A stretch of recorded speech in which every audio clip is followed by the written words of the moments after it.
ही तीर्थयात्रा काशीमध्ये येऊन थांबली.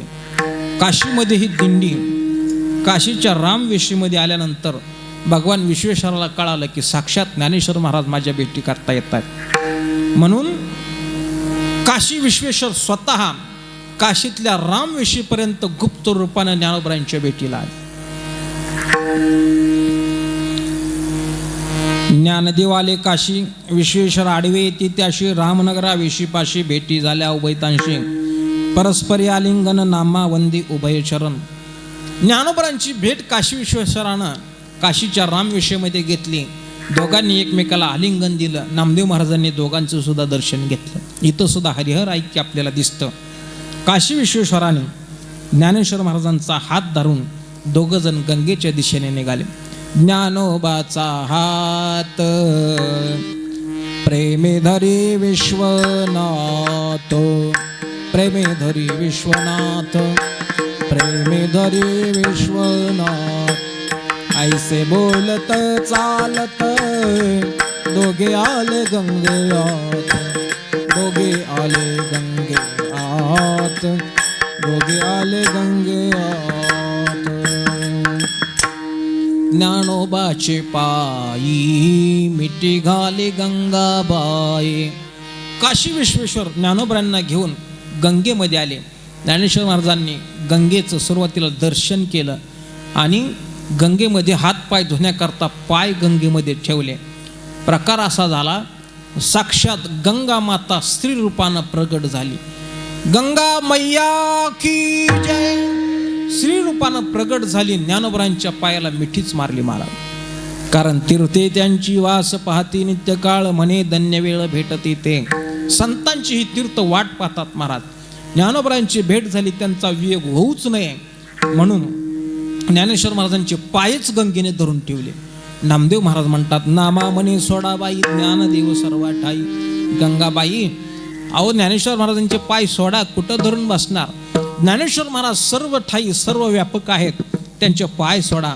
सर्व संतांनी गंगेचं स्नान केलं, मंदिरात प्रवेश केला, पूजा केली, काशी विश्वनाथाचं स्तवन केलं आणि काशीची यात्रा आटोपून कबीरांची भेट घेऊन कबीरांच्या घरी सुद्धा काही चरित्र लिहिला. या सर्व संतांनी केल्या. त्याच्यानंतर अयोध्या, गंगासागर, जगन्नाथपुरी, व्यंकटेश बालाजी, शिवकांची, विष्णुकांची, त्रिचनापल्ली, रंगनाथ स्वामी दर्शन, रामेश्वर, शृंगेरी मठ, मदुराई मीनाक्षी देवी मंदिर, त्रिवेंद्रम, भगवान पद्मनाभ, कन्याकुमारीला ही यात्रा आली. गोकर्ण, महाबळेश्वर, श्रीशैल्यम, किष्किंदा म्हणजे आताची हम्पीला ही यात्रा आली. सुग्रीवाच्या राजधानीत आली आणि तिथून ही यात्रा कर्नाटकमध्ये आली. कर्नाटकामध्ये सायनाचार्य यांची भेट ज्ञानोबरायांची झाली. सायनाचार्य नावाचे एक मोठे संत कर्नाटकमध्ये त्या काळात होते. त्याचबरोबर त्यांची एक चुलता आणि चुलती लक्ष्मीबाई हे फार मनोभावे सायनाचार्याची सेवा करायची. तिथंही ज्ञानेश्वर महाराजांची दिंडी आली. मग सायनाचार्यांनी संतांचं स्वागत केलं, सर्व त्यांची व्यवस्था केली. ती लक्ष्मीबाई ज्या होत्या त्यांनी पण ज्ञानोबरांची खूप सेवा केली, सर्व संतांची सेवा केली. पण एक त्यांच्या दरबारात, सायनाचार्याच्या दरबारात एक रामण्णा नावाचा गडी होता. तो थोडा दुष्ट बुद्धीचा होता. तो त्या लक्ष्मीबाईंकडं वाईट दृष्टीनं पाहायचा. ही गोष्ट सायनाचार्यानं लक्ष्मीबाईंनी सांगितली. त्या रामण्णाला हाकलून दिलं सायनाचार्य. काही माणसं फार दुर्बुद्धी असतात महाराज. त्याला ते हाकलून दिल्याचा राग आला. त्यानं काय केलं, रात्रीच सायनाचार्याची हत्या केली. म्हणजे हे सगळे ज्ञानेश्वर महाराज सगळे संत तिथं असताना घडलं बरं का. सायनाचार्याची रात्रीच हत्या केली आणि ती तलवार लक्ष्मीबाईच्या उशाला आणून ठेवली. बघा आता, म्हणजे लोकांना वाटतं की लक्ष्मीबाईनं सायनाचार्याची हत्या केली. राजानं लक्ष्मीबाईलाच पकडलं ना महाराज. लक्ष्मीबाईला पकडून नेलं, ती तलवार ताब्यात घेतली. लक्ष्मीबाई ओरडून सांगत होत्या, अहो नाही, हे मी नाही केलंय, मला माहीत नाही कसं झालं, कोणी केलं, ही तलवार कोणी आणून ठेवली मला माहीत नाही. राजानं काही न विचार करता सांगितलं, हिला फाशी द्या. सगळीकडे बातमी पसरली. त्यावेळी ज्ञानोबरांची दिंडी त्याच गावात दुसरीकडे थांबलेली होती. ज्ञानेश्वर महाराजांना कळालं, ती दिंडी त्या दिशेने निघाली. तिला फासावर द्यायला चाललेलं होतं. तेवढ्यात लक्ष्मीबाई आल्या आणि सांगितलं ज्ञानोबरांचं दर्शन मला करू द्या. ज्ञानेश्वर महाराजांच्या दर्शनाला तिला चालवलं. हा रामण्णा इतका वाईट होता गडी महाराज, त्यानं राजाला सांगितलं, अहो सायनाचार्य ह्या एकट्या लक्ष्मीबाईने मारले नाहीत, ज्ञानेश्वर महाराजांनी लक्ष्मीबाईने मिळून मारलंय. काय अवघड आहे महाराज. तो राजा असा दुर्बुद्ध होता, त्यानं ज्ञानेश्वर महाराजांना पकडलं आणि सांगितलं द्या ह्यांना पण फासाव. आता आली का पंचायत. ज्ञानेश्वर महाराजांना पकडलं, दरबारामध्ये नेऊन उभा केलं आणि तेवढ्यात आकाशामध्ये लख अशा विजा चमकू लागल्या आणि आकाशवाणी झाली, हे मूर्खा, ज्ञानेश्वर महाराजांच्या शरीराला स्पर्श जरी करशील तर तुझ्या वंशासहित सगळा तो नाहीसा होशील. अशी आकाशवाणी झाल्यावर महाराज त्याची हवाच गेली नाही. त्याने ज्ञानेश्वर महाराजांचे पाय धरले, क्षमा मागितली. ज्ञानोबरांनी तिथं आपली लीला दाखवली आणि सांगितलं सायनाचार्याचं डोकं घेऊन या, शिर घेऊन या. ते सायनाचार्याचं मुंडकं कापून टाकलेलं होतं ते आणलं, सायनाचार्याच्या धाडाला लावलं आणि ज्ञानेश्वर महाराजांनी संजीवनी मंत्राच्या द्वारा सायनाचार्यांना जिवंत केलं. श्री संत ज्ञानेश्वर महाराज की जय. सायनाचार्य जिवंत झाले आणि मग सायनाचार्याने सगळं स्वतःच्या तोंडानं सांगितलं, अहो रामांना माझ्याकडे तलवार घेऊन आलता, ह्यानंच मला मारलं होतं, मी जिवंत कसा झालो. सगळी विचारणा केली. मग त्या गड्याला त्या राजानं पकडलं आणि त्याला सर्वांच्या समक्ष फाशी दिलं. अशा पद्धतीनं लक्ष्मीबाईंचा जीव वाचला, सायनाचार्यांचा पुन्हा प्राण परत आले आणि दुष्टाला शिक्षा झाली. अशी लीला करून ही दिंडी पुन्हा पुढं भजन करत करत सायनाचार्याच्या नगरीतून बाहेर निघून त्या ठिकाणी दिंडी महाराष्ट्रात प्रवेश केला. महाराष्ट्रामध्ये सांगली जिल्ह्यामध्ये एक जयसिंगपूर नावाचं गाव आहे. तिथं राजू शेट्टीची ऊस परिषद काल होती बघा, त्या गावात जयसिंगपुरात ही दिंडी आली. प्रकार असा झाला, त्या नगरामध्ये दिंडी प्रवेश करणार तेवढ्यात गावाच्या शेजारी जे वन होतं, जी झाडी होती, तिथं एक तरुण राजपुत्र आत्महत्या करण्याकरता आलेला. तरुण राजपुत्र तो आता झाडावरती ते दोर बांधून फास घेणार, तेवढ्यात त्यालाही संतांची दिंडी दिसली. त्याला वाटलं असंही मारायचे तसंही मारायचे, संतांचं दर्शन करावं आणि आपलं मृत्यूला कवटाळावं म्हणून तो खाली उतरला. ज्ञानेश्वर महाराजांच्या पाया पडला, ज्ञानेश्वर महाराजांचं दर्शन केलं आणि त्याचा म्लान मुख पाहून ज्ञानेश्वर महाराज म्हणले, अहो राजकुमार, कशाचं तुम्हाला एवढं दुःख आहे. त्यानं सगळं सांगितलं. त्यानं सांगितलं मी राजकुमार नाही, राजकुमारी आहे. म्हणजे पोशाख सगळा राजकुमाराचा, पण असताना होती ती राजकुमारी. ज्ञानेश्वर महाराजांना सगळा त्याने इतुवृत्तांत सांगितला. म्हणले, हे बघा, मी एक संस्थानिक राजाची मुलगी आहे. माझ्या आईला 9 मुली झाल्या. 8 मुली झाल्यानंतर राजानं सांगितलं, हे बघ, आता या वेळेला जर मुलगी झाली तर तुझं मुंडकच उडवतो. राजे लोक महाराज लहरी, काय बोलणार, काय त्यांना कोण आवरणार. माझी आई गरोदर राहिली, तिला काळजी पडली, कसं होणार. पण तिची एक मैत्रीण हुशार होती, तिनं सांगितलं काळजी करू नका, तुम्हाला मुलगा झाला तर चांगलं झालं, आणि मुलगी झाली तरी काळजी करू नका, मी युक्ती करते तुमचे प्राण वाचवते. म्हणली ठरल्याप्रमाणे दिवस पूर्ण झाल्यानंतर माझी आई प्रसूत झाली. जे व्हायला नको होतं तेच झालं, मुलगीच झाली, आणि ती मुलगी म्हणजे मी आहे. माझा जन्म झाला, आता आईचे प्राण जाणार, असं सगळं झालं. पण मैत्रिणीने युक्ती केली, एका ज्योतिषाला बोलवून राजाला सांगितलं, तुम्हाला मुलगा झालाय, पण त्या मुलाचं तोंड तुम्हाला त्याचं लग्न होईपर्यंत पाहता येणार नाही. राजानं मान्य केलं. राज्याला वारस तर मिळाला, बरं झालं म्हणून राजानं मान्य केलं. पण आईनं मला सगळं मुलाचं संस्कार द्यायला सुरुवात केली. मला मुलाचाच पोशाख घालायचे, मुलाच्या सगळ्या कलाकृती शिकवायची. असं करता करता मी मोठे झाले आणि मुलासारखं राहत असल्यामुळं राजालाही संशय आला नाही. आणि माझं लग्न एका बालिकेशी झालं, पूर्वी बालविवाहाची पद्धत, त्या मुलीशी लग्न माझं झालं.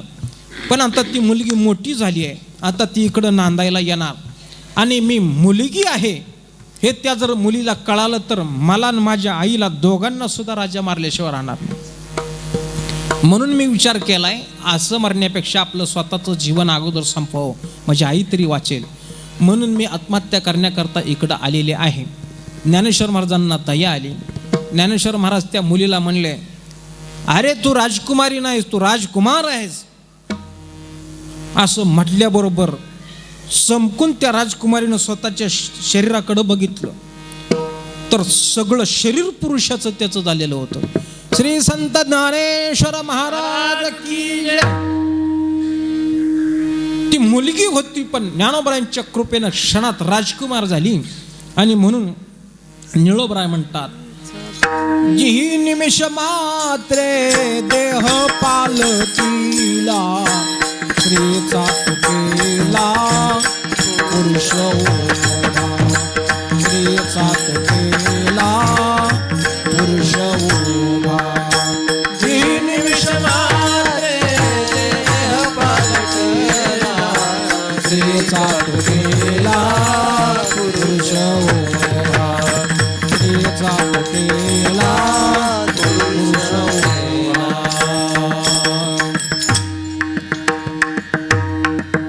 जिही निमिष मात्रे देह पालटीला स्त्रियेचा तो केला पुरुष उभा.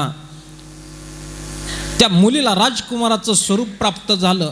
तो राजकुमार पळतच आपल्या आईजवळ गेला आणि आईला मिठीच मारली त्यानं मारून. सगळा वृत्तांत सांगितला आणि सर्व दिंडी आपल्या राजनगरामध्ये नेऊन सर्वांचा आदर सत्कार केला. तिथून ही दिंडी पुढं भजन करत करत जयसिंगपुरावरून ओलांडून पुन्हा कोल्हापुरामध्ये ही दिंडी आली.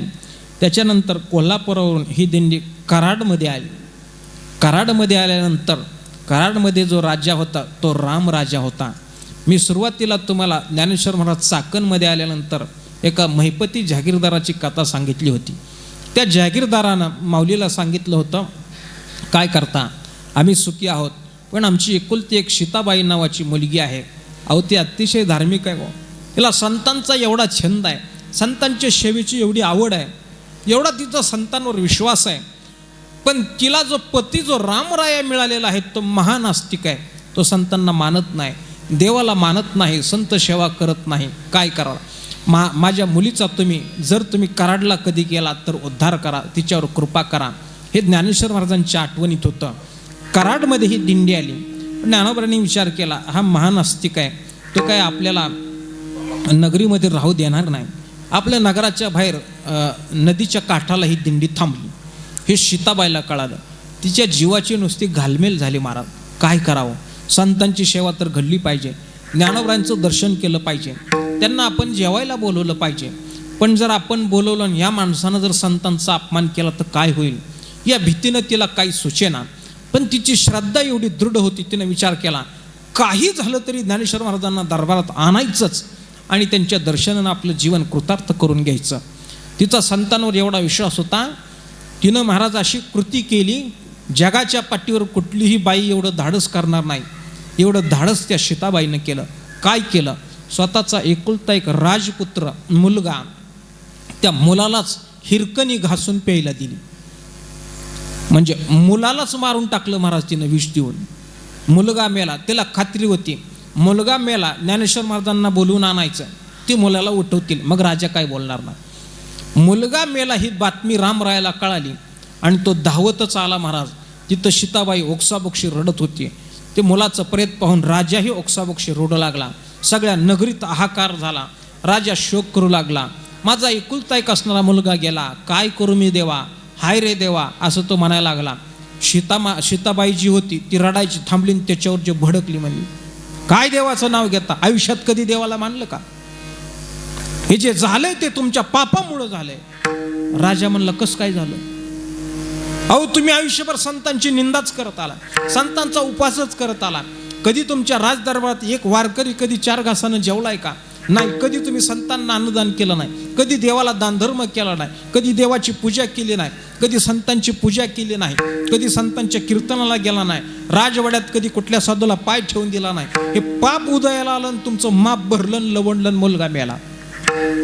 राजा म्हणला, मग आता काय करायचं. म्हणजे दुःखाचा प्रसंगच एवढा आला महाराज, राजा पंक्चर झालेला. त्यानं विचारलं, आता काय करायचं. काय करायचं म्हणले, तुमच्या पापामुळे हे झालंय. आज ज्ञानेश्वर महाराजांसारख्या संतांची दिंडी आली आणि ती गावाच्या बाहेर थांबली तुमच्या पापामुळं. अहो दिंडी येऊन गावाच्या बाहेर थांबली असं कुठं झालंय का.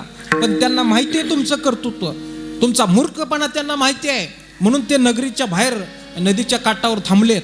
आता तुम्ही त्यांना शरण जा, दंडवत घेत त्यांच्यापर्यंत जा, त्यांची शरणागती करा आणि त्यांना दरबारात घेऊन या. त्यांचं सामर्थ्य असं आहे, रेड्याच्या मुखातून त्यांनी वेद वदवलेत, कित्येक मृत झालेल्या प्राण्यांना त्यांनी जिवंत केलंय, म्हणून त्यांची ख्याती अशी आहे ते आपल्या मुलाला जिवंत करतील. राजा महाराज त्या दिंडीकडे शरण होऊन गेला, हात जोडून गेला, सगळ्या संतांच्या पायावर लोळण घेतली, सांगितलं काही करा पण तुम्ही माझ्या राजदरबारात चाला. आता ज्ञानेश्वर महाराजांना कळायला उशीर होता का? सगळं त्यांना कळालं. ज्ञानेश्वर महाराजांची दिंडी तिथं आली आणि मग सीताबाई ज्या राणी होत्या, महिपतरावांची मुलगी, ती अक्षरशः रडतच ज्ञानेश्वर महाराजांच्या पायावर तिनं लोळण घेतली आणि सांगितलं राजदरबारामध्ये आलात, मला कृतार्थ केलं तुम्ही, बरं झालं. आमच्या राजदरबाराला तुमचे पाय लागलेत, बरं झालं. तुमचा आदर सत्कार करू द्या. म्हणून ती ज्ञानेश्वर महाराजांची पूजा करायला लागली. पण ज्ञानोबरांनी सांगितलं सीताबाई आम्हाला माहिती आहे आम्ही कशा करता इथं आलेलो, कुठं आहे ते मुलाचं प्रेत, कुठं आहे मुलगा, कुठं आहे. लगेच पळत जाऊन सीताबाईंनी तो मुलगा, त्याचं प्रेत आणलं, ज्ञानेश्वर महाराजांच्या समोर मांडलं. एका क्षणात ज्ञानेश्वर महाराजांनी कृपादृष्टीनं नुसतं त्याच्याकडं पाहिलं, मुलगा झोपेतून उठावा तसा उठला. श्री संत ज्ञानेश्वर महाराज की जय. निळामणीची प्रीती उठविली, वरदे उपजवली श्रिया बाळे. अशा पद्धतीनं ज्ञानेश्वर महाराजांनी सीताबाईला अनुग्रह दिला, राजाला अनुग्रह दिला, त्यांना कृतार्थ केलं. अशी लीला करता करता ही सर्व संत मंडळींची यात्रा सासवड मार्गे आळंदीला आली. आळंदीवर पुन्हा पंढरपूरला गेली आणि पंढरपुरामध्ये भगवंतानं मावंद्याचा कार्यक्रम केला. निवृत्ती ज्ञानेश्वर सोपान सावता जगमित्र पर्यंता जीवल आसन सुदामा विश्वबाखे चरण हरी सोनार अधिक करुणी चोखा मिळा बंका भक्तवत्सल लाडका तो बोलविला देखा आरोगणे वैराग्याचा मेरू तो गोरा कुंभारू लावडता डिंगरू केशवाचा. सगळ्या संतांना एकत्र करून देवानं मोठा कार्यक्रम केला. अशा पद्धतीनं तीर्थयात्रा समाप्त झाली. ज्ञानेश्वर महाराजांनी आपल्या जीवनामध्ये अशा पद्धतीनं सामान्य जडजीवांना अवतार तुम्हा धराया कारण उद्धरावे जडजीव या न्यायानं जीवांच्या उद्धाराकरता आपलं आयुष्य खर्च केलं. आपल्या जीवनामध्ये लोकांचे अपराध पोटामध्ये घेतले, लोकांनी केलेला छळ सहन केला. जीवनामध्ये अनेक प्रकारच्या लीला, रेड्याच्या पाठीवरील वळ आपल्या पाठीवर उठणं असेल, रेड्याच्या मुखातून वेद बोलणं असेल, स्वर्गस्थ पितर जेवण असेल, मृत अशा प्रकारच्या अनेक जणांना संजीवनीद्वारा जिवंत करणं असेल, श्रीमद भगवद्गीतेवरती अद्वितीय असा ज्ञानेश्वरीसारखा ग्रंथ असेल, अमृतानुभव, योग वासिष्ठ, चांगदेव पासष्टीसारखे सर्व वाङ्मय असेल, या रूपानं जगाच्या उद्धाराकरता अपार अशा प्रकारचं कार्य केलं. आणि ज्ञानेश्वर महाराजांना वाटलं आता आपलं कार्य पूर्ण झालेलं आहे, आपण या पंचभूताच्या देहाच्या रूपानं जगामध्ये न वावरता समाधिस्थ होऊन आपण जगाच्या उद्धाराचं कार्य करत राहावं, अशी इच्छा ज्ञानेश्वर महाराजांची झाली. आणि सर्व संत पंढरीमध्ये जमलेले असताना ज्ञानेश्वर महाराज देवाजवळ गेले आणि आपला मनोदय देवाला सांगितला. ज्ञानदेव म्हणे विठ्ठलाशी समाधान तुझी वशी परी समाधी हे तुझ पाशी घेईन देवा, नलगे मज भुक्ती नलगे मज मुक्ती तुझ्या चरणी आरती थोराती. विठोजी म्हणे ज्ञानदेवा ज्ञानसागरा अनुभवा वचनेची विसावा झाला मज, ऐके ज्ञान चक्रवर्ती तू तव ज्ञानाचीच मूर्ती परी पुसशी जी आरती ते कळली मज. ज्ञान चक्रवर्ती हे देवानं दिलेले विशेषण आहे. ज्ञानेश्वर महाराज ज्ञानमूर्ती हे देवानं दिलेले विशेषण आहे. आणि म्हणून आपल्या कथेचं आपण नावसुद्धा ज्ञानचक्रवर्ती ज्ञानमूर्ती श्री संत ज्ञानेश्वर महाराज जीवनचरित्र कथा हे आपण नाव दिलेलं आहे. ज्ञानेश्वर महाराजांना परमात्म्यानं सुद्धा आश्वस्त केलं. ज्ञानेश्वर महाराज म्हणतात, परमात्मन तुम्ही माझ्यावरती फार कृपा केली, तुम्ही माझ्यावरती अगदी आईनं मुलाचा सांभाळ करावा तशा पद्धतीनं कृपा केली. यथाशक्ती माझ्या हातून जे कार्य व्हायचं ते झालेलं आहे. पण आता मला मोक्षाची इच्छा नाही, भोगाची इच्छा नाही, एकच इच्छा आहे की तुमच्या चरणावरती या ठिकाणी समाधी घ्यावी. परंतु परमात्मन सांगतात की देवानं ज्ञानेश्वर महाराजांना सांगितलं, ज्ञानोबा तुला समाधी द्यायची आहे पण ती इथं द्यायची नाही, तर आळंदीसारख्या पवित्र क्षेत्रामध्ये तुझं समाधीचं स्थान निश्चित आहे. म्हणून ज्ञानेश्वर महाराजांनी आणि रुक्मिणी मातेनं देवाचा अगोदर उत्सव पंढरपुरात साजरा केला. दशमी प्रस्थानाचा समयो, एकादशी जागरण उत्सव, द्वादशी शिरापती महोत्सव ज्ञानदेवाशी केला. त्रयोदशी म्हणे पांडुरंग काही न करी गा उद्वेग, अलंकापुरी समाधी प्रसंग करे करे लवलाय.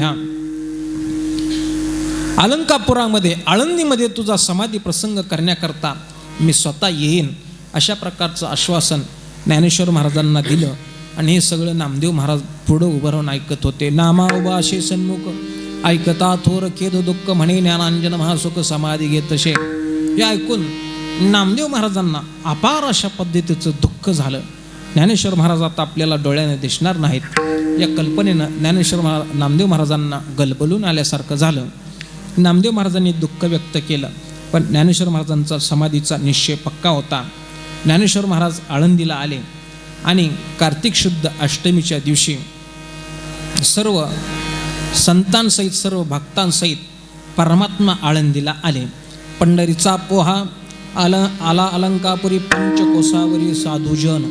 हे सर्व संत परमात्मा श्री पांडुरंग सर्व भक्त आळंदीला आले आणि त्यांचं स्वागत अध्यक्ष म्हणून श्री संत सोपानदेव त्यांना सामोरे गेले. इंद्रायणीच्या पलीकडच्या तीरावर काही भक्त, अलीकडच्या तीरावर काही भक्त. जागाच नव्हती महाराज सिद्धेश्वराजवळ एवढ्यांनी थांबायला, इतके लोक होते. दोन्ही तीरावरती सर्व संतांचा मेळा तिथं जमलेला आहे. सनकादिकी मंत्रघोष केले विधीपूर्वक 5 दिवस, मग पांडुरंग यथा सावकाश भक्तावास महिवरी. सनकादिकांनी मंत्रघोषानं विधियुक्त 5 दिवस त्या ठिकाणी पूजा केली, विधी केला. मंत्रघोष करून त्या ठिकाणी पांडुरंगाची पूजा केली. परमात्मा ज्ञानेश्वर महाराजांना जवळ घेऊन म्हणतात, विठोजे म्हणे ज्ञानांजना तुझे निकवित्वे हरे दारुणा उच्चारिता महाविघ्ना सकळ पळते. समाधीच्या निमित्तानं ज्ञानेश्वर महाराजांना 3 प्रकारचा आशीर्वाद देवानं दिला. पहिला आशीर्वाद ऐका. ज्ञानेश्वर महाराजांना देवानं सांगितलं, तू जे वाङ्मय निर्माण केलेलं आहे, विठोजी म्हणे ज्ञानांजना तुझे नि कवित्वे हरे दारुणा उच्चारिता महाविघ्ना सकळ पळत. ज्ञानोबा तुझी ज्ञानेश्वरी लिहिली, ती ज्ञानेश्वरीची अक्षर जो मुखानं वाचेल, जो त्याचं पारायण करेल, त्याच्या जीवनातली महाविघ्न पळून जातील. विघ्न पळून जातील असं नाही, महाविघ्न पळून जातील. कळीकाळाची बाधासुद्धा त्याला होणार नाही. हा आशीर्वाद देवानं ज्ञानेश्वर महाराजांना दिलेला आहे, म्हणून ज्ञानेश्वरी वाचावी. दुसरा आशीर्वाद ज्ञानेश्वर महाराजांना परमात्म्यानं असा दिला की कार्तिक माशी शुद्ध एकादशी पंढरी यात्रा होईल सरशी, कृष्ण पक्षी तुझं निर्धारेशी दिलेली आशे. मी कृष्ण पक्षाची एकादशीचा मान तुला देऊन टाकतो, मी स्वतः तिथं येतो. हे ऐकोनी संत जनी जय जयकार केला, ध्वनी दिंडी पताका मेळगगनी देवसमने वर्षताती. सर्वांनी जय जयकार केला, फुलांचा वर्षाव केला आणि अष्टमी ते अमावस्या अशा प्रकारे समाधीचा उत्सव ज्ञानोबरांचा साजरा झाला.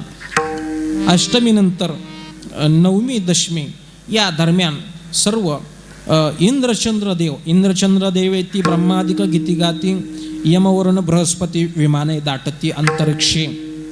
सर्व स्वर्गातील गंधर्व यक्ष किन्नर सुरनर देव सर्व त्या समाधीकरता हजर झाले. दशमीच्या दिवशी सर्व भक्तांनी प्रदक्षिणा केली, कीर्तन केलं. एकादशीला दिवशी कीर्तन केलं, रात्रंदिवस हरिजागर केला. रात्रंदिवस त्याही केला हरिजागर. हरिदिनी थोर कृष्ण पक्षी हरिदिनी जागर केला. निशिदिनी उदयिक पारणी द्वादशीची. एकादशीचा जागर झाला, द्वादशीची पारणा झाली. गिरजा माता राही रुक्माई माता यांनी स्वतः स्वयंपाक करून सगळ्यांना जेवण दिलं. त्रयोदशीच्या दिवशी सर्व भक्तांची जेवणं झाल्यानंतर दिवसाच्या दुसऱ्या प्रहरी कान्होजी पाठक केंदूरकर यांचं कीर्तन सुरू झालं. सर्व स्वस्तिशय वैष्णव मंडळी बैसली त्या पाळी समाधीच्या कीर्तन झालं. आणि कीर्तन झाल्यानंतर ज्ञानेश्वर महाराजांची यथासांग सर्व संतांनी पूजा केली. ज्ञानेश्वर महाराजांनी परमात्म्याची पूजा केली, परमात्म्याचं स्तवन केलं आणि ज्ञानेश्वर महाराज समाधीला बसण्याची वेळ झाली. दुपारच्या 2:30 वाजण्याच्या सुमारास ही सर्व संत मंडळी समाधी स्थानाच्या अवतीभोवती बसलेली आहेत. उठविला नंदी शिवाचा ढवळा, उघडली शिळा विवराची. ती समाधीची शिळा उघडण्यात आली आणि अगोदरच समाधीचं असणारं स्थान उघड झालं. ज्ञानेश्वर महाराज आत्ता खाली उतरणार या कल्पनेनं सर्व संतांना गलबलून आलं. सर्व संत शोक करू लागले. नामदेवराज शोक करू लागले. निवृत्तीनाथ, सोपानदेव, मुक्ताई अक्षरशः शोकानं विव्हळ झाली. त्यांचे अक्षरशः कुठंही झोप जाऊ लागले. अशा पद्धतीनं त्यांचं शरीर विगलित झालं. सर्वजण शोक करत आहेत. परमात्म्यानं सर्वांना सावरण्याचा प्रयत्न केला. त्यानंतर ज्ञानोबरायांची पूजा यात सांग स्नान वगैरे झाल्यानंतर त्या समाधीमध्ये उतरण्याकरता, ती शिळा उघडलेल्या विवरामध्ये प्रवेश करण्याकरता देवनिवृत्ती आणि धरिले दोन्ही कर जातो ज्ञानेश्वर बैसावया. ज्ञानेश्वर महाराज खाली बसण्याकरता समाधीमध्ये उतरत आहेत. ज्ञानेश्वर महाराजांच्या एका हाताला देवानं धरलेलं आहे, दुसऱ्या हाताला निवृत्तीनाथांनी धरलेलं आहे. त्यावेळी प्रथमतः ज्ञानेश्वर महाराज निवृत्तीनाथांना नमस्कार करतात. पाळिलो पोशिलो, तुम्ही माझं पालन केलं, पोषण केलं आणि मला यशाची माळ माझ्या गळ्यामध्ये देऊन माझं जीवन कृतार्थ केलं. माझे गुरु तुम्ही झालात, म्हणून निवृत्तीनाथांना नमस्कार केला. निवृत्तीनाथांनी ज्ञानोबरांना आलिंगन दिलं आणि निवृत्तीनाथ ओक्साबुक्षी रडू लागले. बांधल्या तळ्याचा फुटला शेपाट, ओग 12 वाटा मुरड जाते. निवृत्तीनाथ म्हणतात, एखादं तळं फुटल्यानंतर पाणी सैरावैरा व्हावं, तसं आमचं अंतकरण आता सैरावैरा झालेलं आहे. बांधल्या पेंडीचा सुटला शिआळा, तृण रानोमाळा पांगलशे. एखाद्या पेंडीचा आळा सुटल्यानंतर तृण रानोमाळाला पांगल्या जातं, तसं आमचं जीवन सैरावैरा झालेलं आहे. निवृत्तीनाथ म्हणतात, अहो ज्या दिवशी आमचे आई वडील आम्हाला त्याग करून गेले, त्या दिवशी आम्हाला जेवढं दुःख झालं नव्हतं, तेवढं दुःख ज्ञानोबाच्या समाधीनं आम्हाला झालं. माया मात्या गेले जेव्हा, आईशे संकट तेव्हा झाले नाही. नामा म्हणे देवा पेटला हुताशन, करा समाधान निवृत्तीचे. नामदेवराय म्हणतात, देवा निवृत्तीच्या अंतःकरणात शोकाचा हुताशन अग्नी पेटलाय, शांत करा. अशा पद्धतीनं निवृत्तीनाथांना समाधान करून ज्ञानेश्वर महाराजांना घेऊन हे खाली उतरायला लागले. खाली उतरत असताना सर्व संतजनाची स्थिती काय झाली. नदीची आमाशा घातले माझवन, तैशे जनवन कालवले. जाऊन ज्ञानेश्वर बैसले आसनावरी, पुढे ज्ञानेश्वरी ठेवेले. ज्ञानदेव म्हणे सुखी केले देवा, पादपद्मी ठेवा निरंतर. ज्ञानेश्वर महाराज जाऊन समाधीच्या आसनावर बसलेले आहेत. पुढे ज्ञानेश्वरी ठेवलेली आहे. आवडीचा 9वा अध्याय उघडलेला आहे. ज्ञानेश्वर महाराज देवाला हात जोडून नमस्कार करतात. 3 वेळा तेव्हा झोडिले कर कमळ, झाकेले डोळे ज्ञानदेवे. 3 वेळा निवृत्तीनाथांना नमस्कार केला, देवाला 3 वेळा नमस्कार केला. भीममुद्रा लावून ज्ञानेश्वर महाराजांनी त्या ठिकाणी डोळे झाकले. नामा म्हणे आता लोपला दिनकर,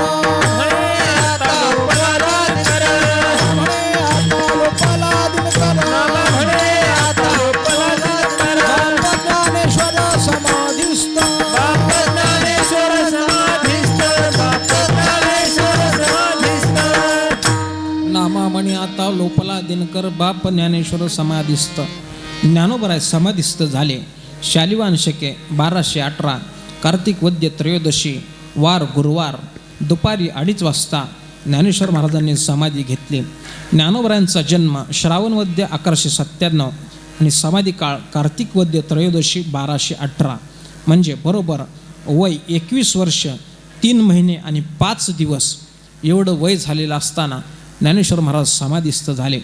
ज्ञानेश्वर महाराज समाधिस्थ झाले म्हणजे या जगातून नाहीसे झाले असं नाही. ज्ञानेश्वर महाराजांनी फक्त पंचभूतात्मक शरीर, त्याच्यामध्ये आपला समाधी, संजीवन समाधी म्हणजे काय, तर ज्ञानेश्वर महाराज या देहामध्ये वाटेल तेव्हा प्रविष्ट होऊन आपल्या कार्याकरता, कोणत्याही कार्याकरता निघू शकतात. हा संजीवन समाधीचा अर्थ आहे. संजीवन समाधी म्हणजे काय याचं आणखी थोडंसं सविस्तर चिंतन आहे, पण ते चिंतन करण्याकरता मला तसं वेळेवर आठवलं नाही. कधी नंतर आपण समाधी संजीवन म्हणजे काय त्याचं चिंतन करू. ज्ञानेश्वर महाराज समाधीस्थ झाले, पण आज सुद्धा ज्ञानेश्वर महाराजांची समाधी ही संजीवन स्वरूपाची आहे. म्हणजे आजही ज्ञानेश्वर महाराज समाधीमध्ये आहेत. कारण बाळछंदाच्या अभंगामध्ये असं म्हटलेलं आहे, ज्ञानदेवे घेतले दान बाबा बाळ छंदू, समाधी बैसला निर्वाण बाबा बाळ छंदू. कथा कीर्तन करे तू बाबा बाळ छंदू, बाबा बाळ छंदू, बाबा बाळ छंदू. आजही ज्ञानेश्वर महाराज समाधीमध्ये आहेत. आजही साधकांना ज्ञान देण्याचं काम ज्ञानेश्वर महाराज करतात. आजही शरणागताला अभय देऊन साधकाचे, शरण जाणाऱ्याचे सर्व मनोरथ पूर्ण करण्याचं काम ज्ञानेश्वर महाराज करतात. आपल्या मनामध्ये असणारे ज्ञानेश्वर महाराजांना मनोरथ आपण श्रद्धेनं त्यांच्याजवळ मांडले असता ते आपल्या सर्व इच्छा पूर्ण करतात. म्हणून आजही समाधीमध्ये ज्ञानेश्वर महाराज आहेत, ही सर्व भाविकांची भावना आहे. अशा पद्धतीने ज्ञानेश्वर महाराजांची समाधी झाल्यानंतर लगेच मार्गशीर्ष वद्य या पक्षामध्ये सासवड या क्षेत्रामध्ये परमात्म्यानं सर्व भक्तांच्या समवेत येऊन सोपानदेवांना समाधी त्या ठिकाणी दिली. सोपानवटेश्वरे केला नमस्कार, उतरले पार भव सिंधू, घेतेले तीर्थ तप झाले सर्व झाले विकळ, जाकेले डोळे ब्रह्मबोधे. शालिवाहन शके त्याच 1200 शतकामध्ये मार्गशीर्ष वद्य त्रयोदशीच्या दिवशी त्या ठिकाणी सोपानदेवांना सासवड या ठिकाणी समाधी दिली. आणि त्याच्यानंतर गोदावरीच्या किनाऱ्यावरती पुणतांब्याला आले आणि त्या ठिकाणी सांगदेव महाराजांना समाधी दिली. सांगदेव महाराजांना समाधी माघवद्य त्रयोदशी शके 1218 पुणतांब्याच्या ठिकाणी वद्य त्रयोदशी दिदली समाधी, महोत्सव गोविंदी समर्पिला. समाधी प्रदक्षिणा केली अवघे जणी, झाली बोळवण चांगयाची. सर्व संतांनी सांगदेवांना समाधी दिली. ज्ञानेश्वर महाराजांची समाधी झाली, सोपानदेवांची समाधी झाली, सांगदेवांची समाधी झाली. आणि त्यावेळी मुक्ताई माता अतिशय निराश झाल्या, दुःखी झाल्या. आणि अशा अवस्थेमध्ये हे सर्व परमात्म्यासहित सर्व भक्त नेवासा आपेगावला आले. आपेगावला आल्यानंतर आपल्या जुन्या आठवणी मुक्ताईला झाल्या. देवाला आठवण करून दिली, देवा आमचे आईवडील इथूनच आम्हाला सोडून गेले. मुक्ताईला आणखी दुःख झालं. तिथून पुढं हे सर्व भक्त मंडळी रस्त्यानं चालत असताना मुक्ताईनं अक्षरशः अन्न पाण्याचा त्याग केला. महाराज आपेगावात आल्यापासून मुक्ताईनं अन्नही घेतलं नाही, पाणी घेतलं नाही, शरीरावरती उदास झाली.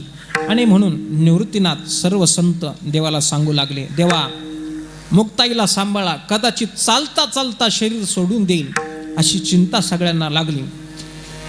ही दिंडी भजन करत करत निवृत्तीनाथ महाराज देव सर्वजण मुक्ताईला सावरून धरत चालत होते. चालत चालत ही दिंडी तापी तीरावर महतनगर सोमेश्वराचं जे पुरातन शिवस्थान आहे त्या ठिकाणी ही दिंडी आली. या शिवलिंगाची स्थापना भगवान परशुरामांनी केलेली आहे असं सांगतात. परशुरामाने या ठिकाणी बाण मारून गंगा यमुना सरस्वती प्रगट केल्या आणि अत्रि ऋषीच्या सांगण्यावरून चंद्र आणि रोहिणी याच सोमेश्वराची आराधना करून त्यांना पुत्र झाला अशी ही आख्यायिका आहे. या ठिकाणी हे सर्व दिंडी आली. हे ठिकाण एवढं रम्य होतं, वर्णन आहे. फुलले अनेक तरुवर तेथे, दुर्वा दर्भ आत उगवले, अमृत फळे अपार विस्तारले फार, त्या माझी मयूर टाहो देते. आज सुद्धा हे ठिकाण प्रसन्न वाटतं महाराज. आणि म्हणून जिथं प्रसन्नता वाटते तिथंच मग असं जरा बरं वाटतं. जास्त बोलण्याचा अधिकार नाही माझा, पण मी जे वाचलेलं आहे तेवढं सांगण्याचा प्रयत्न करतो. त्याच्यामध्ये मतभेद आहेत. कोणी सांगतं मेहुणला मुक्ताई गुप्त झाली, कोणी सांगतं कोथळीला गुप्त झाली. आपल्याला दोन्ही स्थान पूज्यच आहेत, म्हणून दोन्ही ठिकाणी जावं, दोन्ही ठिकाणी दर्शन करावं, काय बिघडतंय. आणि म्हणून त्या ठिकाणी ही दिंडी येऊन थांबली.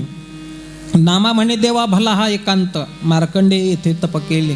नामदेव महाराज म्हणतात, देवा हे स्थान चांगलं वाटतं मला, इथंच काही दिवस थांबावं. आणि म्हणून त्या नयनरम्य परिसरामध्ये हे सगळेजण थांबले.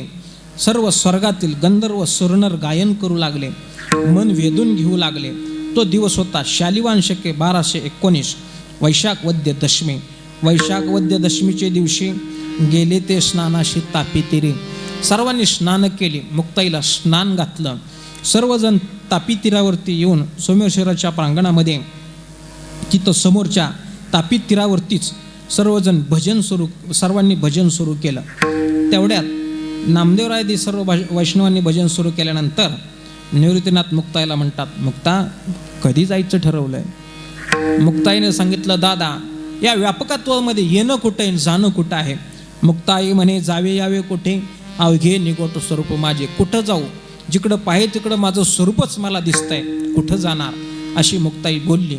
आणि तेवढ्यात भजन चालू असताना आकाश भरून आलं. सोसाट्याचा वारा सुटला, एकदम अंधारल्यासारखं झालं, जणू काय प्रलय काळ ओढवतो का काय असं वाटू लागलं. विजा मोठमोठ्यानं कडाडू लागल्या, एकदम अंधार पडला. निवृत्तीनाथ देवाला म्हणतात, देवा प्रलय काळ आला का काय? वाऱ्यानं विमानं सुद्धा हवेमध्ये डोलायला लागली. राही रुक्माई, निवृत्तीनाथ पांडुरंग परमात्मा त्या वावटळीमध्ये म्हणतात, मुक्ताईला धरा, मुक्ताईला धरा. एवढा प्रचंड असा वारा सुटलेला होता, माणसं सुद्धा हवेत उडतील का काय असं वाटत होतं. एवढी धूळ उडत होती, कोणालाही डोळं उघडणं शक्य नव्हतं. नामा म्हणे केशवा झाला उबाळा, काही केला डोळा उघडून येदी. देवा डोळाच उघडता येत नाही, काय करू? कोणाची अशुद्धी नाही कोणा, म्हणती नारायणा मृत्यू आला. सगळेजण म्हणू लागले, देवा आत्ता मी जगत नाही, काहीतरी करा. आणि अशा पद्धतीनं प्रचंड वातावरण असं विक्षिप्त झालेलं, प्रक्षुब्ध झालेलं असताना आकाशामध्ये एक प्रचंड वीज कडाडली आणि त्या सरशी मुक्ताई गुप्त झाली. कडाडली वीज निरंजनी जेव्हा, कडाडली वीज निरंजनी जेव्हा, मुक्ताबाई तेव्हा गुप्त झाली.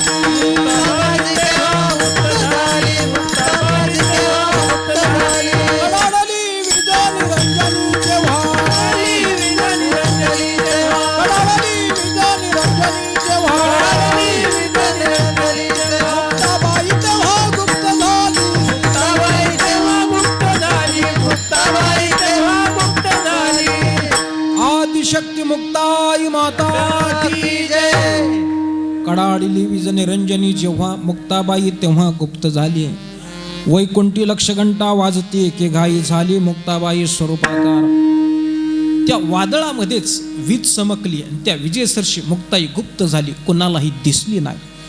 ते वादळ शांत झालं, सर्वत्र आभाळ स्वच्छ झालं आणि मग सर्वजण म्हणतात, मुक्ताई कुठं गेली, मुक्ताई कुठं गेली. सर्वजण पाहतात, मुक्ताई दिसत नाही. परमात्म्यानं सांगितलं, मुक्ताई गुप्त झाली, स्वरूपाकार झाली. तेव्हा सर्व संतांनी नानापरी खेद करीती योगीश्वर, लाविती पदर डोळ्याशी. मुक्ताबाईचे गुण आठवून, मुक्ताबाईचा तो तल्लकपणा, मुक्ताबाईचा तो बुद्धिमानपणा, ती विजेसारखी तल्लक असणारी मुक्ताबाई, तिचे सर्व गुण आठवून सर्व संत रडू लागले, डोळे पुसू लागले, डोळ्याला पदर लावू लागले. नामदेव महाराज म्हणतात, हो ती ऐशी नाही झाली मुक्ताबाई, मला तिला पाहता सुद्धा कसं आलं नाही. मुक्ताबाई आम्हाला दिसली सुद्धा कशी नाही. देवा तुम्ही तरी सांगायचं आता मुक्ताबाई गुप्त होणार आहे म्हणून. अहो आम्ही तिला 2 शब्द बोललो असतो, तिला डोळं भरून आम्ही तिला बघितलं असतं, एवढं तरी आम्हाला करता आलं असतं. पण मुक्ताईला काही बोलता आलं नाही, डोळे भरून पाहता आलं नाही. म्हणून नामदेवराय, निवृत्तीनाथ महाराज ओक्साबोशी रडू लागले. परमात्म्यानं सर्वांना शांत केलं. मुक्ताबाई वीज काढल्यानंतर गुप्त झाल्या. याचा अर्थ मुक्ताबाई त्या विजेनं भस्म झाल्या असा नाही, तर मुक्ताबाईचं शरीर महाकल्पापर्यंत चिरंजीव आहे असं समाधीच्या अभंगात भगवान परमात्मा उद्धवाला सांगतात. उद्धवानं प्रश्न विचारला, देवा हे सगळे समाधी घेणार, मग मुक्ताईचं काय होणार? परमात्म्यानं सांगितलंय, तववरी इचे शरीर नाताच हात इचे शरीर, हे सत्य सनातन निर्धारी, महाकल्पाच्या अवसरी ठेविलं देह. म्हणजे महाकल्पापर्यंत मुक्ताबाईचं शरीर चिरंजीव आहे. कारण महाकल्प कशाला म्हणतात थोडक्यात सांगतो. कृत त्रेता द्वापार कली मिळून एक महायुग, अशी 1000 महायुग गेल्यानंतर ब्रह्मदेवाचा एक दिवस, असे ब्रह्मदेवाचे 365 दिवसाचं 1 वर्ष, आणि अशी ब्रह्मदेवाची 100 वर्ष, त्याला महाकल्प म्हणतात. तोपर्यंत मुक्ताबाई जशीच्या तशी राहणार. म्हणजे शरीर तिचं कायम जसंच्या तसं राहणार, फक्त आपल्या दृष्टीस पाडणार नाही. म्हणून आज सुद्धा मुक्ताबाई आपल्या समवेत आहे, हीच आपली सर्वांची भावना आहे. मुक्ताबाईची दिंडी असेल, मुक्ताबाईची वारी असेल, मुक्ताबाईची कथा असेल, तिथं मुक्ताबाई गुप्त रूपानं आहे. मला वाटतं 7 दिवस इथं सुद्धा मुक्ताई ही कथा नक्कीच ऐकत बसली असणार. ही आपली श्रद्धा तेवढी पाहिजे. महाराज गुरुवर्य परमश्रद्धेय वैकुंठवासी निवृत्ती महाराज वक्ते बाबा, त्यांनी त्यांच्या मुक्ताबाई ब्रह्मचित्कला दर्शन, माझ्याजवळ इथं ग्रंथ आहे, त्याच्यामध्ये मुक्ताबाईची घडलेली कथा, बरं का आता वेळ होत आली, पण तुमची सगळ्यांची इच्छा असेल तर मुक्ताबाईची तेवढीच कथा सांगतो आणि संक्षिप्त निवृत्तीनाथ महाराजांची समाधी सांगून संपवतो. आपल्या मुक्ताबाईची जी पालखी आहे ती 1977 मधली घटना आहे. मेरा अंधेरा गाव, बरोबर ना? त्या गावामध्ये पालखीचा मुक्काम होता. रात्रीची वेळ, पालखीतले लोक मग कसं असतं पालखीमध्ये, जिथं जागा मिळेल तिथं आपलं बसतान बसवायचं. एखाद्याला घराच्या समोर पडवी मिळाली, झोपला तिथं. एखाद्याला शाळा भेटली, झोपला तिथं. एखादा जिथं जागा मिळेल तिथं माणसं झोपतात महाराज. त्या गावात एक जुनं शिवाचं मंदिर होतं, जुनं, गावाच्या बाहेर. मग 5 जणांचा वारकऱ्याचा ग्रुप होता. ते ग्रुप कुठल्या गावातला होता ते सुद्धा तिथं आलेलं आहे. सांगवा तालुका खामगाव, सांगवा गावातले हे 5 जण होते. मग त्या ग्रुपनं आपले पटांगणाला जागा बरी म्हणले, आपलं तिकडं निवांत राहता येतं, जरा घरी फोन बिन लावता येतो, मोबाईल बघता येतो, चार्जिंगला लावता येतो, बरं आहे तिकडं म्हणले. चला, ते 5 जण जाऊन त्या मंदिरात झोपले. रात्रीची 1ची वेळ होती, 1-1:30 वाजता, 1:30-2च्या सुमारास एक 7-8 वर्षाची मुलगी रात्री त्या मंदिरात आली महाराज. गावाच्या बाहेर मंदिर, रात्री 1:30-2ची वेळ, 7-8 वर्षाची मुलगी तिथं आली. त्या 5 जणाला हलवून उठवलं. ते 5 जण म्हणले, ह्या मुलीला काही वेळ लागला, झोपलोय आम्ही रात्रीचं, उगाच कशाला उठवते. त्यानं सांगितलं, हो उठा उठा, आता हे मंदिर पडणार आहे, तुम्ही 5ही जण लवकर बाहेर निघा, बाहेर जाऊन झोपा. त्यांना विश्वास बसे ना महाराज. त्याने विचारलं, मुली तू कोण आहे? त्यानं सांगितलं, माझं नाव मुक्ता. काही कळलंच नाही महाराज यांना 5 जणांना. काय दुर्दैव महाराज, तिथंच मुक्ताबाईचे पाय धरले असते तर उद्धार झाला असता. मरण बिरण पुढं गेलं. त्यांना काही कळलं नाही. मुलगी निघून गेली. पण जागा होऊन 5 जण विचार करतात, का खरं असेल का? अनेकांच्या बुद्धीचे अनेक तरंग. एक जणाने सांगितलं, अहो एवढ्या रात्री मुलीने सांगितलं, विश्वास ठेवला पाहिजे. तो उठला, त्याने सांगितलं, तुमचं तुम्हाला कसं करायचं तसं करा बाबा. मी इथून गाबाळ उचललं, वळकटी उचलली, पटांगणात जाऊन झोपला. त्याच्यातला दुसरा होता, त्याचा थोडा विश्वास होता. तो म्हणला, मी काय करतो, मी बाहेर निघतो पण इथंच उमऱ्याला उसं देऊन झोपतो. बाकी 3 जण होते. म्हणले, हे काय करे, मुलीला काय कळतं, मंदिर पडणार, तिला काय भविष्यवाणी थोडीच कळतं, झोपा इथं. उठं हे सगळं गबाळ उचला आणि दुसरीकडे जा, पुन्हा पाऊस आला, पुन्हा कुठं जाणार. ते 3 जण आतच झोपले. एक उमऱ्याला उसं देऊन झोपला, एक पटांगणामध्ये जाऊन झोपला. आणि काय चमत्कार महाराज, ते मंदिर बरोबर डासळून पडलं. ते 3 जे होते ते ढिगाऱ्याखाली मृत पावले. जो एक उशाला देऊन झोपलेला होता तो ढिगाऱ्याखाली गाडला गेला. ते 5वा होता तो वाचला. ती सर्व घटना गावकऱ्यांना ज्ञात झाली. सर्व लोक धावत आले. ते ढिगाऱ्याखालून त्या 3घांना काढलं. जो उमऱ्याला उसं देऊन ढिगाऱ्याखाली सापडला होता तो जखमी झालेला होता, गंभीर झालेला होता. आणि जो पटांगणामध्ये होता तो मात्र जिवंत राहिला. त्यानं सर्व वृत्तांत सांगितला. गावात चौकशी केली की या गावात मुक्ता नावाची कोणाची मुलगी आहे का? त्याने सांगितलं, अहो या गावात काय, पण शेजारच्या गावात सुद्धा इथं कोणी मुक्ता नाही. त्यावेळी सगळ्यांना कळलं की साक्षात मुक्ताईने येऊन या वारकऱ्यांना संदेश दिला होता. आदिशक्ती श्री संत मुक्ताई माता की जय. म्हणून आजही मुक्ताई आपल्यात आहे अशी भावना करावी.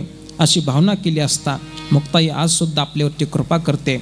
मुक्ताईची समाधी झाल्यानंतर निवृत्तीनाथ महाराजांना त्र्यंबकेश्वर या क्षेत्री परमात्मा आणि सर्व संत घेऊन आले.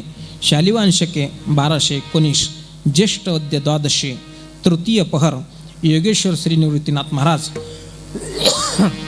ब्रह्मगिरीच्या पायथ्याशी युगानुयुगाने असणारी समाधीची जी जागा, त्या ठिकाणी सर्व संत समाधीकडे आले.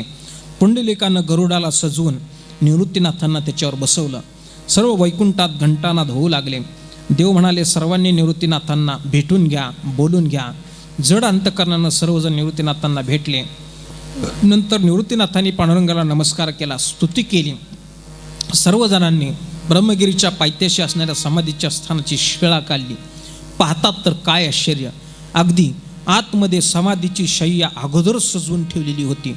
सर्व फुलं जशीच्या तशी ताजी होती. कायम चालू असणारी ध्वनी युगानुयुग तिथं चालूच होती महाराज. असं सर्व समाधीचं स्थान तयार होतं. आणि त्यावेळी निवृत्तीनाथ महाराज सर्वांना नमस्कार करून पांडुरंगाने पुंडलिकासह खाली उतरले. आसनावर बसले. महाराज डोळे झाकणार तेवढ्यात पुंडलिकरायने गळ्यात मिठी मारली आणि फार गहिवरले. पुंडलिक मिठी निवृत्तीनाथ गळा, अवघ्यांच्या डोळा असवे येते. विठोबाचे हृदय आलेशे भरून झाकिले नयन निवृत्ती राये. श्री संत निवृत्तीनाथ महाराज की जय. निवृत्तीनाथांनी डोळे झाकले. पांडुरंगाला शोक अनावर झाला. सर्वांना शोक झाला. नामदेव महाराज म्हणतात, देवा लवकर समाधीला शेळा लावा, आम्हाला हे दुःख पाहवत नाही. सर्व दुःखानं व्याकुळ झालेले आहेत. नारा महादा गोंदाविटा झाला विकळ झाकेली शिळा समाधीची. द्वादशी समाधी दिलेली निवृत्तीशी झाले उदाशी अवघे जण. या पद्धतीनं या दिवशी परमात्म्यानं निवृत्तीनाथ महाराजांना त्र्यंबकेश्वर या ठिकाणी समाधी दिली. अशा या सर्व संतांचं दिव्य चरित्र नामदेव महाराजांनी स्वतःच्या मुखानं वर्णन केलेलं आहे. नामदेव महाराज सर्वांच्याच दुःखानं घेवरले आणि देवाच्या समोर या सर्व संतांचं वर्णन नामदेव महाराज करू लागले. गेले दिगंबर ईश्वर विभूती राहिल्या त्या कीर्ती जगा माझी. वैराग्याच्या गोष्टी ऐकल्या त्या कानी आता ऐशे कोणी होणे नाही. हे प्रमाण या संतांकरता नामदेव महाराजांनी वापरलेलं आहे. गेले दिगंबर ईश्वर विभूती राहिले त्या कीर्ती जगा माझी. अलीकडं कोणीही गेलं की हे गीत आपल्याला ऐकायला मिळतं. हे प्रमाण त्यावेळी हे नामदेव महाराजांनी ज्ञानोबरायती संतांकरता वापरलेलं आहे. आणि म्हणून अशा पद्धतीनं या संतांनी प्रगट रूपानं कार्य केलं. आणि आज समाधीस्थ रूपानं सुद्धा हे सर्व संत अव्याहतपणानं कार्य करत आहेत. या पद्धतीनं या संतांनी सर्व कार्य करून सर्व संत समाधीस्थ झाले. या चरित्रकथेच्या निमित्तानं, या सर्व सोहळ्याच्या निमित्तानं, चिंतनाच्या निमित्तानं आपण या सर्व संतांच्या चरणी प्रार्थना करूया. परमात्म्याच्या चरणी प्रार्थना करूया. तुमच्या आमच्याही जीवनामध्ये ज्ञानोबरायांचं दर्शन व्हावं. निवृत्तीनाथ सोपानदेव मुक्ताईचं दर्शन तुम्हा आम्हाला व्हावं. त्यांची कृपा तुमच्या आमच्यावरती होऊन तुमचं आमचं जीवन कृतार्थ व्हावं. अशा पद्धतीची प्रार्थना आपण ज्ञानोबरायांच्या मुक्ताईच्या चरणी करून आपल्या चिंतन सेवेला याच ठिकाणी विराम देत आहोत. यथामती यथाशक्ती गेले 7 दिवस आपण ज्ञानोबरायांच्या चरित्रकथेचं चिंतन करण्याचा प्रयत्न केलेला आहे. जशा पद्धतीनं ज्ञानोबरायांची कृपा होईल, मुक्ताईची कृपा होईल, तशा पद्धतीनं माझ्या अल्पमतीप्रमाणे मी बोलण्याचा प्रयत्न केलेला आहे. प्रथमतःच आपल्या या देऊळगाव या पुण्यनगरीमध्ये सेवा करण्याचा योग प्राप्त ज्यांच्यामुळं झाला, त्या या कार्यक्रमाचे संकल्पना ज्यांची आहे ते आमचे आदरणीय हरिभक्तीपरायण तुळशीदास महाराज जाधव सर